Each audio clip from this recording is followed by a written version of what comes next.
Radio Open FM présente Coachez-vous, votre rendez-vous conseil en développement personnel. Laurence Moreau, coach afro-mental, vous accueille pour 1 heure de conseil et apprendra à oser pour que tout devienne possible.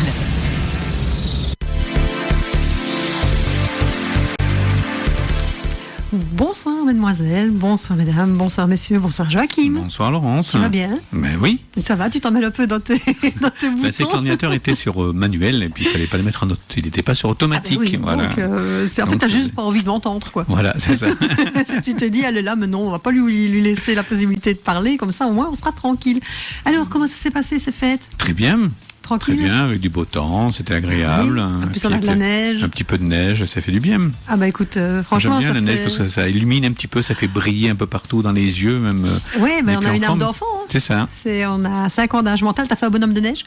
Non.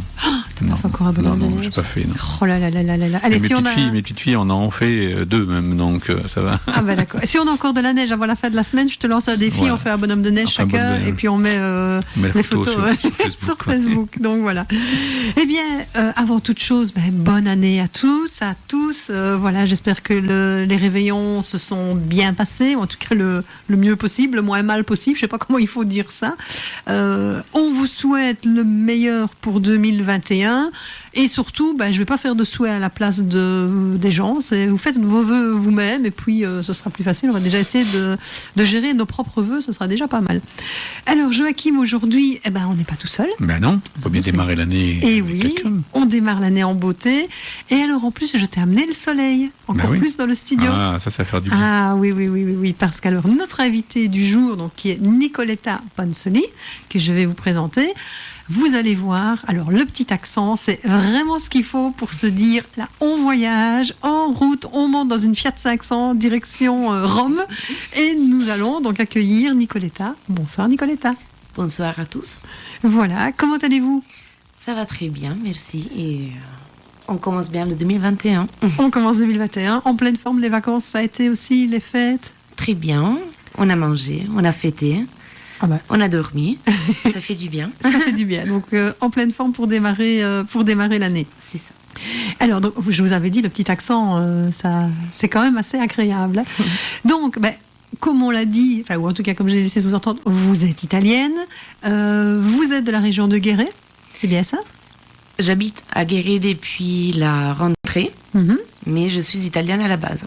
Italienne à la base. On va voir tout votre parcours et on va surtout lancer la première musique que vous avez choisie. C'est vous qui avez fait les choix musicaux. Et donc, vous avez proposé Hello, Hello, Hello de Polo et Pan. Pourquoi cette chanson? Parce que c'est un duo français que j'aime beaucoup. C'est un des premiers musiciens français que j'avais connu depuis que je déménageais en France. Et c'est de la musique joyeuse, ça donne vraiment envie de tout faire quand on les écoute. C'est ça. Et en plus, hello, c'est bienvenue, bonjour, hello, et c'est parti hello. pour. C'est parti. Nicoletta, parlez-nous de vous. Qu'est-ce qu'une Italienne est venue se perdre au fin fond du Limousin, est venue en Creuse? Qu'est-ce qui s'est passé? On sait que tous les chemins mènent à Rome, mais comment est-ce que de Rome, tous les chemins vous ont mené en Creuse? Racontez-nous ça.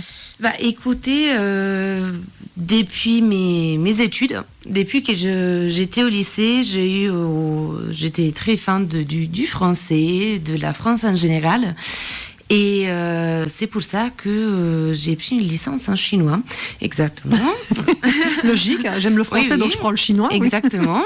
Et voilà, cette licence, ça m'a amené à voyager plusieurs fois hors Italie, hors Europe. Et du coup, j'ai fait plusieurs expériences en Chine. Et ces expériences, ils m'ont donné vraiment envie de changer de pays. C'était vraiment la sortie de zone de confort, que ça m'a dit que l'Italie, c'était plus suffisant et j'avais envie d'essayer un nouveau style de vie. C'est pour cette raison, du coup, que j'ai choisi Toulouse. C'était, un peu le bon milieu entre... Il y avait encore le soleil. Exact. Il y a du soleil aussi en Creuse. Oui. Un peu moins fort quand même qu'à Toulouse. Hein. Et voilà, c'est en 2017, du coup, j'ai déménagé à Toulouse, où j'ai fait un service civique. Et j'ai découvert la communication. Et depuis ce moment-là, je n'ai pas quitté ni la France, ni la communication. D'accord. Et le voyage en Chine, en fait, quand vous êtes parti comme ça en Chine, c'était dans quel cadre ? C'était dans le cadre de mes études. C'était comme le projet Erasmus, sauf que on pouvait le faire dans le monde. Du coup, j'ai participé à un semestre d'études à l'université de langue étrangère de Pékin. Et voilà, j'ai passé 4 mois de bonheur. Et ça n'a pas été. Enfin, comment ça se passe quand on. Parce que vous aviez quel âge à ce moment-là ? 21 ans. 21 ans. Et comment ça se passe à 21 ans en Chine sans connaître personne, entre guillemets ? C'est ça. C'est pas si facile que ça. Parce que, disons, avec la langue, quand même, c'est compliqué. C'est pas si facile que ça. Mais on y arrive. On ne sait même pas comment, mais on y arrive. Les 4 mois, ils passent à une vitesse qu'on ne se rend même pas compte. Et on arrive à la fin des 4 mois en disant, déjà ? C'est ça. Ah non, je ne veux pas retourner. Je veux rester là. C'est ça. Mais bon, au final, c'est beau de rentrer à la maison aussi. C'est ça. Et vous êtes reparti par après en Chine encore ? Oui, je suis partie une première fois en 2014. Ensuite, j'ai fait un autre semestre. La première année, c'était à Shanghai.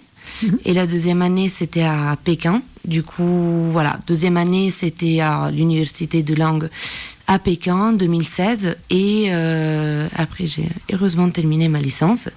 Et j'ai déménagé à Toulouse, où j'ai intégré un master en marketing et communication à l'ISCOM de Toulouse. D'accord. Et pourquoi le passage de les langues à la communication ? Alors, il y a une suite logique, on est bien d'accord. Mais... Disons que j'avais un bon bagage en langue étrangère et j'avais envie de créer quelque chose qui avait du sens. C'est, disons, la communication. On ne peut pas avoir de la communication sans les langues. Bien sûr. Et disons, on est dans un monde que, on peut le voir aussi ici dans le Limousin. Il y a beaucoup d'étrangers quand même. Et disons que communiquer, se faire comprendre et faire comprendre aux gens ce que les gens y font, c'est très important. Et du coup, c'est pour ça que j'ai choisi de faire de la communication plus spécifiquement dans le digital. Pour rendre plus facile la communication entre les personnes dans la région. D'accord, on va y venir par après par rapport à votre boulot. Et donc voilà notre Romaine qui arrive à Toulouse, et puis après Toulouse, donc master en communication et en management, et puis après Et après, il y a le confinement, que ça m'a fait comprendre qu'une vie en ville, disons une vie passée dans les bouchons, c'était pas la vie de rêve. Et voilà la Creuse. Et comment la Creuse ? C'était un niveau personnel, c'est dans ma vie de famille. Mon conjoint, il est originaire de Guéret.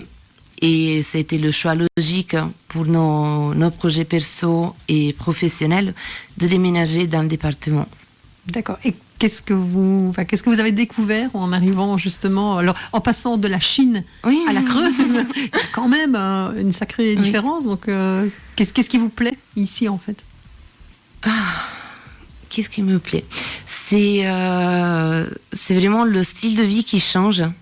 Et en fait, on comprend qu'on peut avoir un bon style de vie, vraiment être heureux avec peut-être un peu moins de magasins. Ma carte bancaire dit merci, en tout cas. Ça, c'est clair. Mais non, vraiment, je pense que c'est surtout la qualité de vie, parce que professionnellement parlant, on a plein d'opportunités. Mais c'est vraiment se reconcentrer sur soi-même, de ne plus passer une vie dans les bouchons, à faire 40 km seulement pour aller au travail, ou se perdre dans les bouchons pour aller au supermarché. Alors c'est vrai que le confinement, en tout cas, a mis beaucoup de choses personnelles en évidence chez beaucoup de personnes, notamment cette qualité de vie. Et la communication permet également cette qualité de vie, de pouvoir mieux exprimer les choses, de pouvoir mieux les exprimer déjà à soi-même et puis aux autres. Qu'est-ce qui vous a attiré dans la communication réellement ? C'est que ça m'a attiré, c'est vraiment le fait que, avec nos mots, ont un poids. sur Internet, mais comme dans la communication en général, vraiment le sens que nos idées, ils sont importantes. Pas seulement pour nous, mais pour une communauté aussi. Et c'est le sens de vraiment pouvoir ouvrir notre esprit, de donner vraiment de la voix à nos idées. Et c'est ça que ça m'a passionnée. Et c'est pour ça que je travaille dans la communication. D'accord. Alors, communication digitale, vous savez nous expliquer un petit peu réellement ce que c'est? Parce qu'on entend toujours parler de communication digitale, mais c'est un peu comme le coaching, c'est très flou, très vague. Alors, qu'est-ce que c'est que la communication digitale? Oui, alors, communication digitale, c'est, disons, une technique de communication est numérique. Voilà. C'est une communication qu'on n'imprime pas. Voilà, comme des flyers, comme des affiches. Mais c'est une façon de communiquer, par exemple, sur les réseaux sociaux, comme Facebook, Instagram, LinkedIn, ou sur des sites internet, par exemple, avec des articles ou des sites vitrines qui proposent vraiment une meilleure visibilité des produits, des commerçants, des producteurs, auprès des possibles clients. D'accord. Et vous, votre rôle, c'est d'aider justement vos clients à mieux communiquer. Oui, disons, c'est un rôle de facilitateur, presque, disons, dans la révolution numérique. Et est-ce que vous intervenez sur le contenu ou plutôt sur la manière dont la communication se fait? Moi, exemple, j'ai un site internet. Oui. Si demain j'ai besoin de mieux cerner mon public cible et donc de changer mon site internet, est-ce que vous intervenez également dans la rédaction des pages de mon site? Oui. Ou ça, est-ce que ça reste à mon niveau? Oui, exactement. Je peux vraiment conseiller et aider, disons, vous, sur votre site internet, par exemple, avec la création, par exemple, de pages personnalisées ou d'articles, par exemple, qui vont vous aider à améliorer votre recherche sur les pages de recherche, par exemple. D'accord. Et c'est là que vient toute la communication aussi sur LinkedIn, Facebook et Exactement. Autres, Instagram. Donc vraiment, l'idée, c'est que vous proposiez en fait à vos clients une formule complète où la communication de la personne en fait va être optimale pour faire connaître son service. Exactement. D'accord, voilà, maintenant je comprends mieux c'est la communication digitale. C'est vrai que c'est pas toujours facile pour les personnes, je vais dire, du commun des mortels. C'est pas forcément courant, quoi. Voilà, c'est pas courant. Alors en plus, on l'utilise très souvent, c'est un terme qu'on utilise très souvent, mais en fait, on ne sait pas ce que c'est réellement. Pour l'instant, on entend aussi parler de la digitalisation des entreprises, c'est un super beau mot, mais en fait, c'est quoi réellement? On ne sait pas. Alors, on va revenir 30 secondes à votre parcours. Avec les déracinements que vous avez eus, donc l'Italie, la Chine, la France, Toulouse, et puis la Creuse, qu'est-ce que vous pourriez dire que vous avez découvert sur vous-même dans tous ces changements, en fait?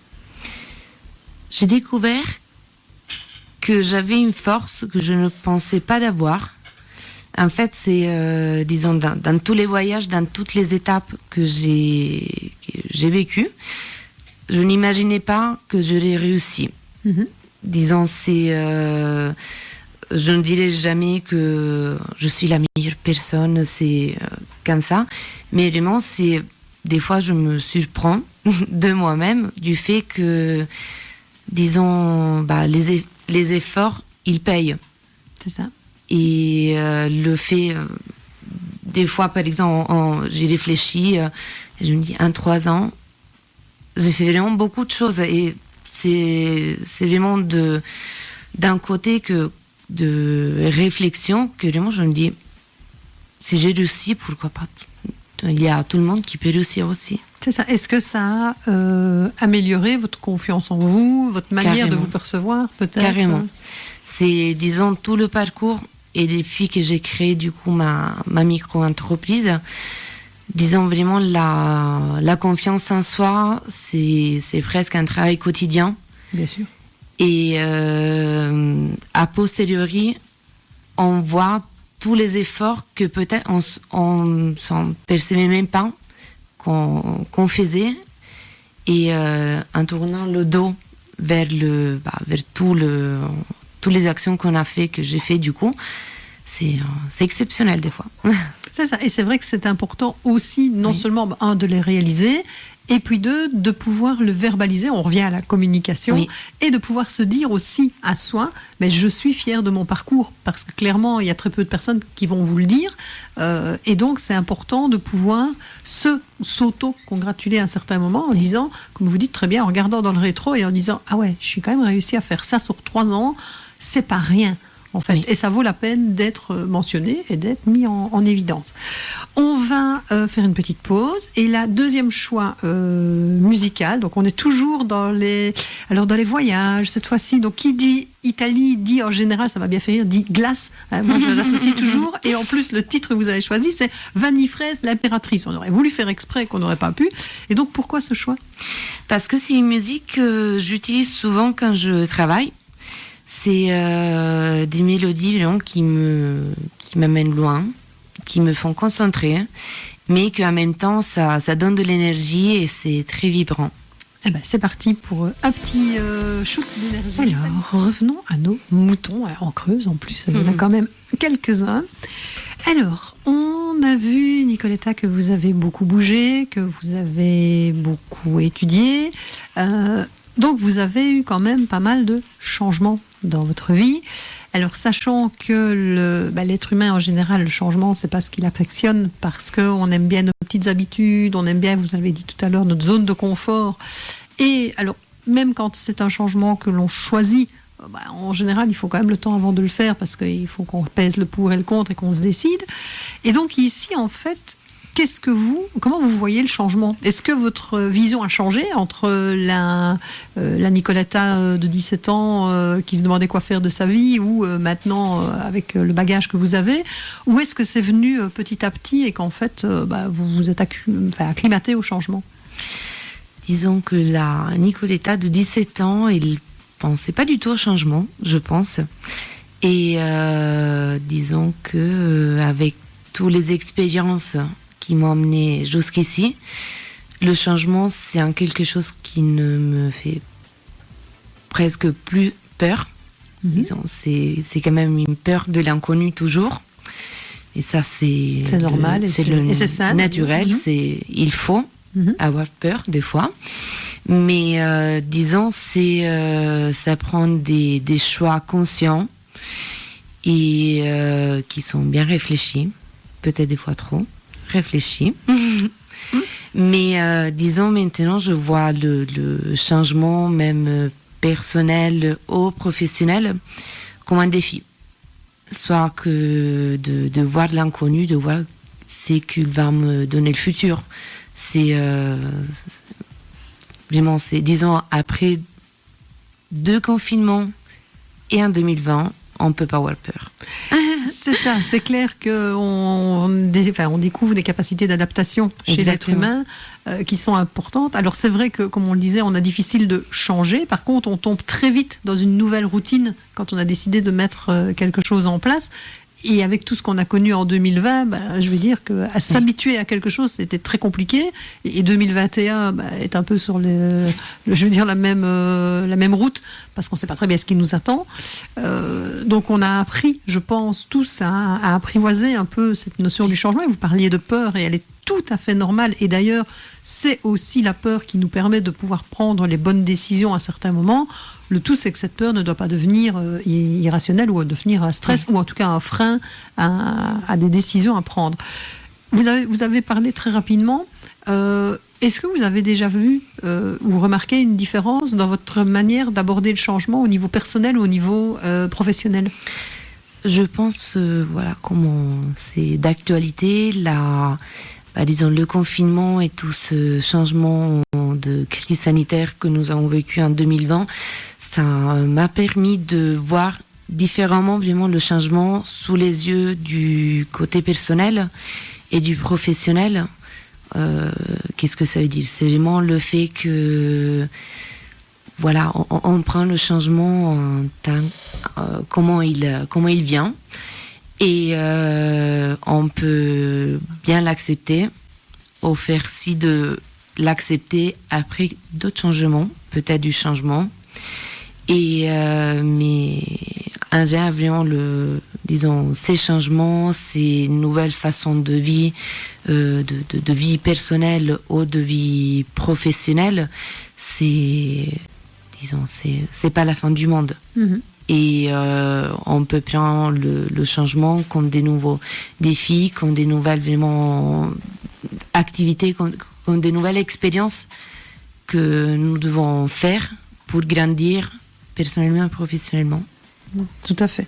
Et par rapport à justement les différentes étapes de votre vie, donc les déménagements, les études, l'acclimatation, c'est quoi en fait, qu'est-ce que ce changement vous a permis de mettre en place peut-être comme technique ou comme outil que vous n'auriez pas imaginé? On a parlé déjà de la confiance en vous, mais ou à contrario, qu'est-ce qui a été le plus difficile pendant ces différents changements?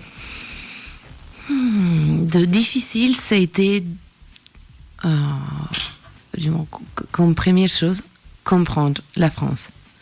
Ça a été les documents, la bureaucratie. Je confirme. Moi, de ma Belgique, et encore la langue est la même, donc je confirme que c'est très compliqué. Ça n'a pas été très facile, mais on y arrivait. Mm-hmm. Et voilà, c'était vraiment le fait de ne pas avoir peur de demander, soit aux proches, soit aux gens qui travaillent dans les établissements, de demander vraiment l'aide quand on a besoin. Il ne faut pas se cacher, il ne faut pas avoir la honte, il faut vraiment savoir demander de l'aide, pas de façon vraiment peureuse, mais de façon pour s'améliorer. C'est ça. En fait, on a toujours tendance à se dire que le fait de demander de l'aide, c'est un acte de faiblesse. C'est pas agréable en plus. C'est reconnaître d'une certaine manière une incapacité à faire quelque chose. Sauf que personne n'a la science infuse. Voilà, comme vous êtes allé en Chine, c'est pareil. J'imagine bien que le système chinois n'est pas du tout le même non plus qu'ici.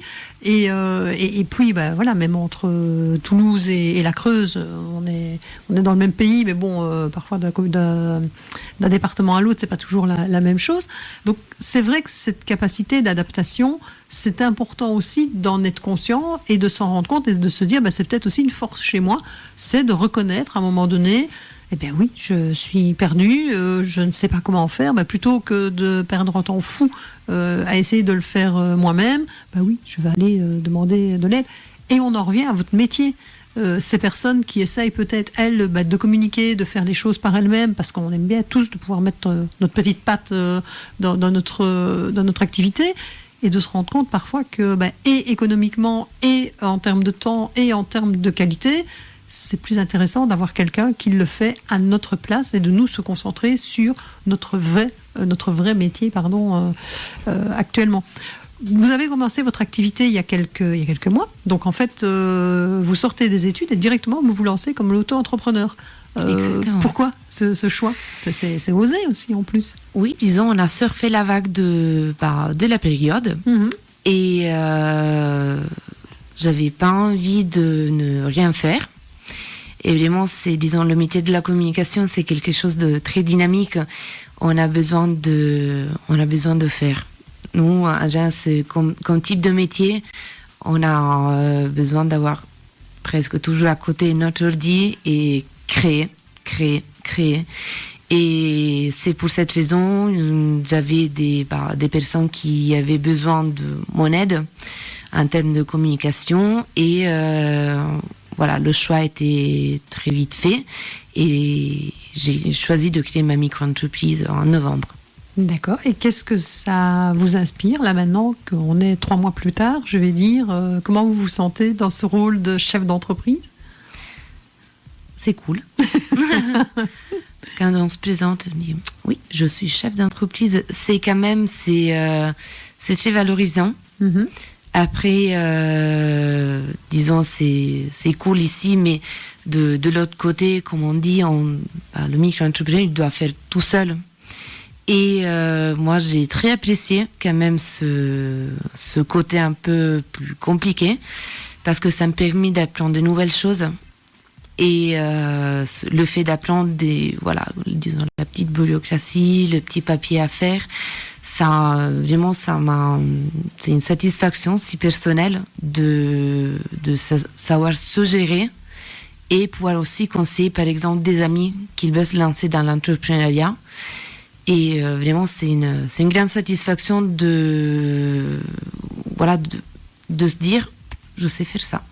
C'est ça. Et c'est vrai que ça n'a l'air de rien, mais en termes de communication, de nouveau, la fierté. Alors c'est vrai que on a toujours, on est dans une société où c'est pas bien de se vanter, c'est pas bien d'en faire trop, alors qu'en fait, justement, le fait de pouvoir expliquer que vous êtes auto-entrepreneur, vous avez osé passer le pas, et en plus vous expliquez pourquoi, mais c'est de nouveau quelque chose à mettre en avant, notamment par rapport aux clients que vous rencontrez, mais ce côté dynamique, ce côté jeune, et ce côté moi je me lance et j'ose, faites-moi confiance, quoi. En gros, c'est un peu ça. C'est ça. Et vos clients, c'est à peu près tout et n'importe qui, je vais dire. Exactement. Ça peut être une petite entreprise, des petits producteurs, comme des collectivités locales, des PME, TPE. Tout. D'accord. Ils sont tous les bienvenus. Voilà, c'est ça, quoi. À vie, hein, donc n'hésitez pas. Alors, troisième choix musical, Razorby de Clean Bandit. Pourquoi ce choix ? Parce que c'est une chanson un peu plus ancienne que les autres. Disons, c'était une chanson que j'aimais vraiment beaucoup quand j'étais en licence. Et ça me rappelle vraiment, c'était des bons moments. C'est toujours une chanson pétillante que ça met de la pêche. Et un petit peu de nostalgie. Ok, voilà, c'est parti. Comme vous avez pu le remarquer, on a fait un petit mix. Une petite coupure. C'est ça, on a mis une petite coupure, les joies du direct. Mais bon, Joachim était à la manette, donc très vite, très rapide, il nous a sauvé ça. Et puis c'est pas grave, comme ça, ça permettait aussi de voir si vous suiviez, si vous étiez toujours bien connectés avec nous. Donc nous revoilà, nous revoilì. Alors, Nicoletta, dernière partie de cette émission. Oh. On va parler un petit peu, justement, donc on a parlé de votre passage en auto-entrepreneur.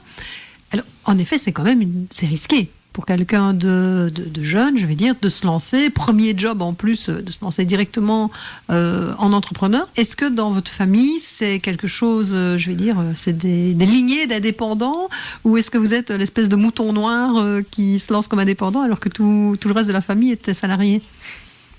Je suis le petit mouton noir. C'est ça, donc... Exactement, c'est déjà, je suis la seule qui est à l'étranger, loin de papa et maman, loin de la vie de salariat. Et voilà, mais ils sont très contents. Disons, comme chaque parent, ils ont eu peur du risque. Mais ça va, c'est pas si terrible que ça. Ça fait pas trop mal. Exactement. Et disons, ça donne beaucoup de satisfaction. Et par rapport à, justement, si on faisait l'éloge du risque, qu'est-ce que vous diriez à quelqu'un ? Vous disiez tout à l'heure, ça me plaît d'aider les personnes qui veulent se lancer. Qu'est-ce que vous leur dites ? Ou si quelqu'un vient vous trouver jeune aussi, ou moins jeune, en disant, mais voilà, je voudrais bien me lancer, mais j'ose pas, donne-moi un conseil. Vous diriez quoi ? Ça serait vraiment de ne pas hésiter, comme on discutait, vraiment de noter, de vraiment avoir clairement l'idée de ce qu'on a envie de faire et pourquoi. Et vraiment, c'est en donnant les raisons de pourquoi on a envie de faire ça, on se motive encore plus pour faire. Voilà, ça, c'est vraiment aussi se fixer les objectifs et pouvoir vraiment bien être sûr de ce qu'on veut aussi, de ce qu'on attend, de ce dont on a besoin. Vous l'avez dit tout à l'heure, avec le confinement, on s'est reconnecté à nos besoins, où on travaillait avant, surtout avec les envies, où il faut, je dois, il faut que je fasse ceci, il faut que je fasse cela. Mais le fait de revenir à des valeurs peut-être un peu plus personnelles, ça permet de mieux se positionner par rapport à son job ? Je pense surtout quand on travaille pour nous-mêmes, disons, on a une pression différente. Ce n'est plus la pression de je dois bien faire mon travail pour que mon chef il soit content, mais je dois faire un bon travail pour que moi-même je suis content. Et vraiment le fait d'être heureux de son propre travail, je pense que ça c'est la richesse de l'entrepreneuriat. C'est ça, et c'est la bonne manière de se lever tous les matins également. C'est ça. Alors, les futurs projets de Nicoletta, c'est quoi? J'espère de pouvoir travailler sur la communication pour des nouvelles entreprises et de vraiment développer la NIPA communication en Creuse et dans la région. D'accord. Projet personnel, si c'est pas indiscret, il y en a ou... Ça sert de vraiment travailler, j'espère, mes pages sur Facebook, Insta et LinkedIn, vraiment de façon de donner envie aux gens de découvrir la communication digitale et se plaire et de découvrir peut-être un nouveau domaine qu'ils ne connaissaient pas. D'accord. Alors, petit questionnaire très rapide où, là, en fait, une question, une réponse. On ne réfléchit pas, c'est du tac au tac. Allez. Alors, c'est parti. Quelle est votre vertu préférée? La curiosité. Les qualités que vous préférez chez les autres? La gentillesse et l'enthousiasme. D'accord. Le principal trait de caractère? La générosité. Ce que vous appréciez chez vos amis? Le rire. Votre occupation préférée? La cuisine. Pour une Italienne, les bons petits plats, j'imagine. C'est ça. Alors, votre rêve de bonheur? Prends mon sac à dos et prends un avion qui m'amène loin. D'accord. Quel serait votre plus grand malheur? C'est maintenant de ne pas pouvoir voyager. Oui, pour l'instant, ça ne doit pas être facile. Ce que vous voudriez être? Moi-même. C'est déjà pas mal. Oui, je n'ai pas de rêve d'être une autre personne que moi dans ce moment-ci. Votre couleur préférée? Bleu. Votre animal préféré? Le chat. Votre héros ou héroïne de fiction? J'aime beaucoup Jess d'une série Netflix qui s'appelle New Girl. D'accord. Votre héros ou héroïne dans la vie réelle? C'est banal, mais c'est mes parents. C'est pas banal, c'est la plus belle des références qu'on peut avoir. Le don de la nature que vous voudriez avoir? Le don de la nature que j'aimerais bien avoir, c'est pouvoir écouter tout. Pouvoir tout entendre. C'est ça. Et quelle est votre citation préférée, celle qui vous fait avancer? C'est une citation qui était la citation de mon lycée, Sapere aude, de oser savoir, de jamais se contenter de ce qu'on sait. Ok. Et si vous deviez maintenant faire un petit résumé de cet entretien, de cette première émission de radio, qu'est-ce que vous diriez? Comment vous avez vécu ça? Je l'ai vécu très bien. Arrivé à l'avance parce que j'avais peur d'arriver en retard, mais c'était très sympa. C'est un milieu que je ne connaissais pas, mais honnêtement c'est très cool, c'est très dynamique, les joies des directs. J'ai pu connaître des personnes que je ne connaissais pas et c'était un moment de pur bonheur.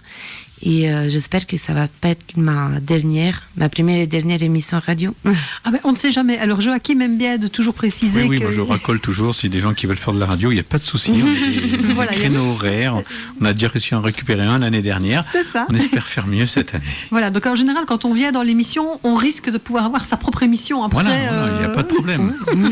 Donc comme on dit, attention à ce qu'on demande. Je vais en profiter. Bonjour Fred. Comment tu vas? Bonjour. Tu vas bien? Super bien. Alors une bonne semaine parce qu'on y va petit à petit. Oui, c'est donc ça. on souhaite d'abord la première semaine. On verra pour la suite.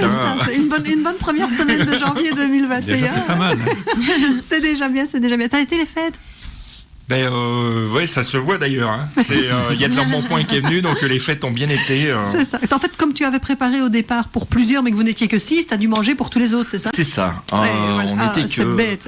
On n'était que 6, on avait prévu pour 50 et ils ne sont pas venus.